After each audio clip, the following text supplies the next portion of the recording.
3 different phases of a star plank.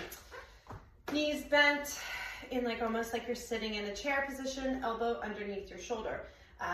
Sometimes I tell people to tuck it in a little bit more so that when they come up, your elbow's directly on top, making a straight line from your shoulder.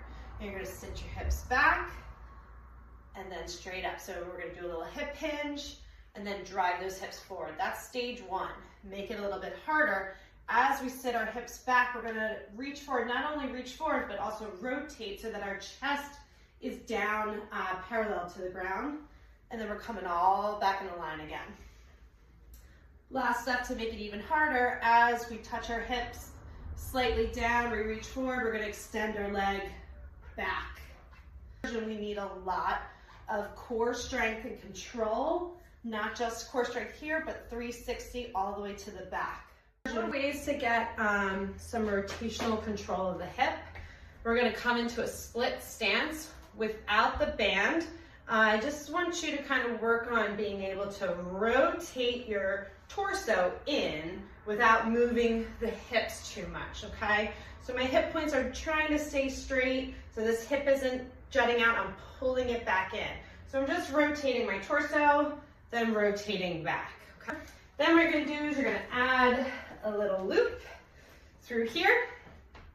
So now it's gonna be pulling you into that position, okay? So I want you, again, we're working on control. So we're gonna rotate into that position. So we're gonna push in, that band's gonna resist us. And then what it wants to do is whip us out of that position, but I want you to control it.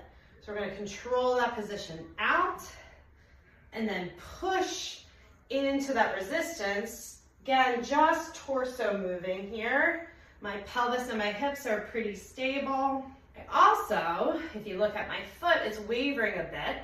I want to get some good control and stability. So here, in my shoe, I'm pushing that big toe down. I'm trying to spread through all my other toes as well, all the way down through the pinky toe. Okay, last exercise for a good hip rotational control, we're going to do an RDL, but we're going to do an RDL and a kickstand. So my foot is at the wall, or kickstand right down here. I'm gonna get a kettlebell. I'm working my left hip though, so the kettlebell is in my right hand. And we're just gonna go in that hip hinge pattern in an RDL. My head, mid back, and low back are in a nice long alignment. I'm trying to pull my hip back towards the wall here. To advance that and get a little bit more rotational control, as we sit back into that hip hinge pattern, the RDL, I'm gonna rotate and bring my kettlebell towards my pinky toe, and then push the floor away to come back up. Again, just like that star plank, as we're getting to more of these rotational controls, make sure that your core and mid back are strong enough to be able to do this.